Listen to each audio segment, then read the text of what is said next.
You guys, I'm trying to record this video pretty quickly because I'm getting a little warm, but I wanted to put on this coat to do this review so you guys can see it. I should have probably cracked a window or something, but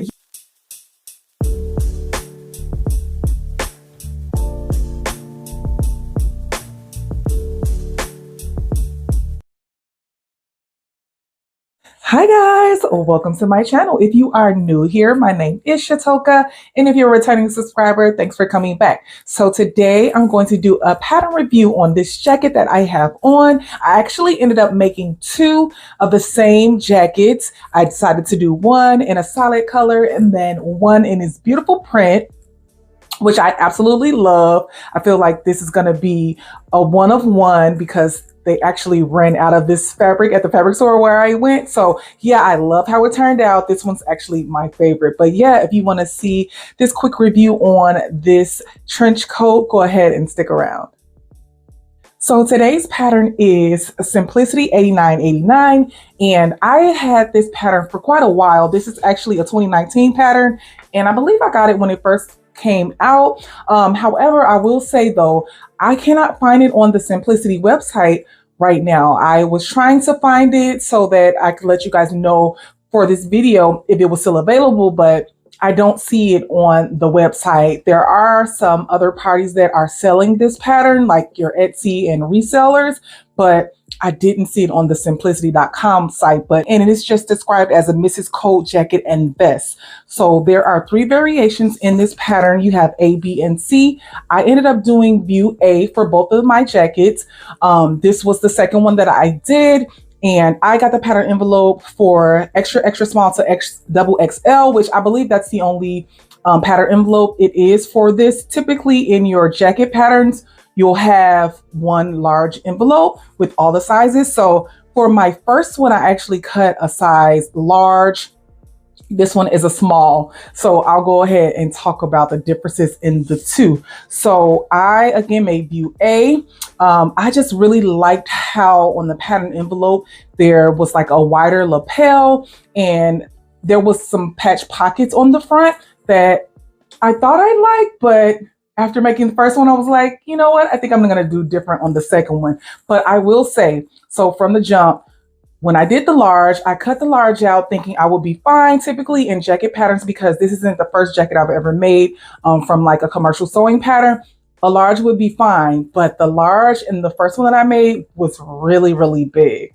I'm still going to wear the coat. However, I'm only going to wear it in a style that's like, I don't know if you guys can see it with this print, but basically I end up overlapping the fabric and then tying the waist belt pretty tight. So it's not the open lapel the way the pattern envelope shows. But in doing that with the first one, I actually really like that look.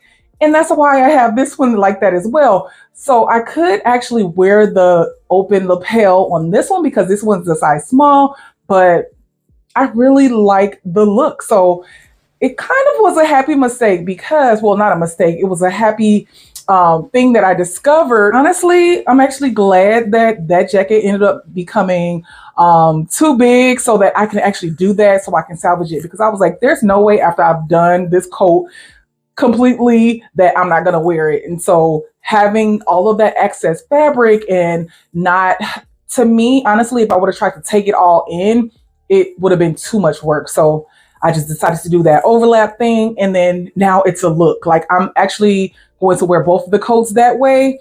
This one just will still be a little bit less fabric gathering like around the body and stuff.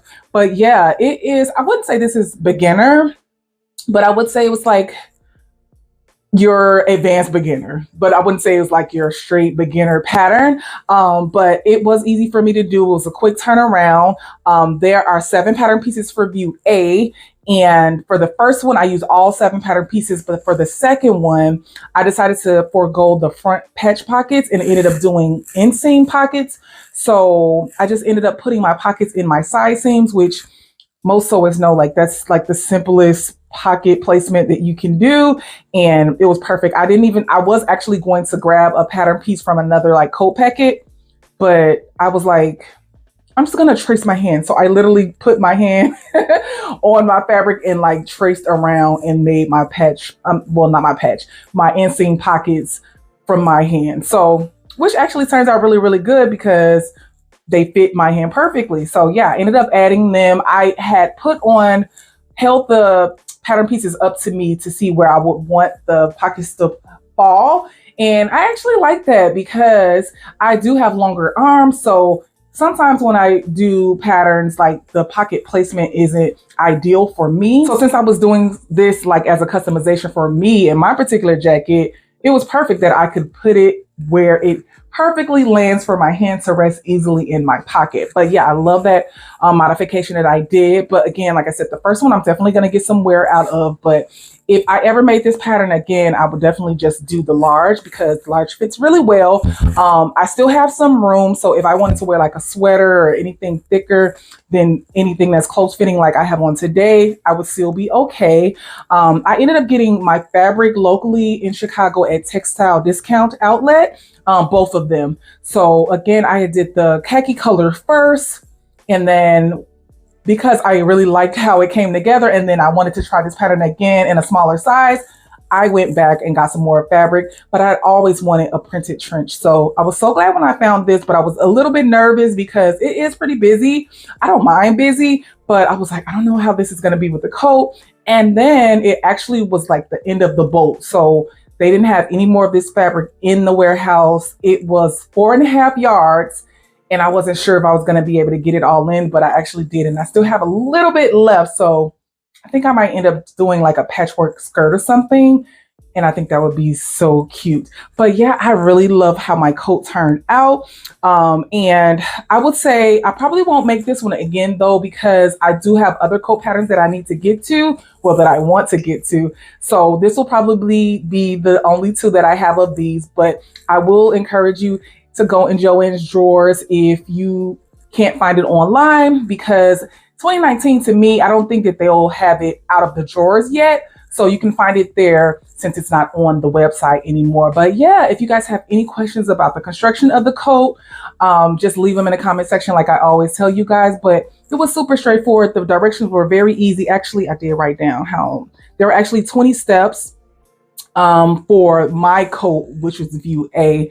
And the other views actually probably will be less steps because one is like a sleeveless, and it's like a shorter coat, but I really like the pattern. I would recommend it. It's very flattering, but again, like I said, I definitely would say size down because I don't make a small anything, especially in like woven fabrics. And I had to make a small in this coat, and yeah, that's kind of rare for me. So I would definitely say size down on this pattern. So yeah, I hope you guys like this quick pattern review of this coat. This is Simplicity 8989.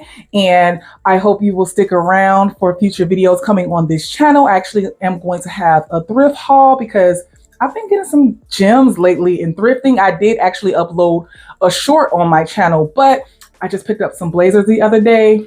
And I think I want to show them to you guys like in a full video and just talk about thrifting and my experience and like what to look for. So yeah, if you are not subscribing, you like that type of content, go ahead and subscribe. Also click the notification bell so you'll be alerted when I upload a new video. So until next time, bye.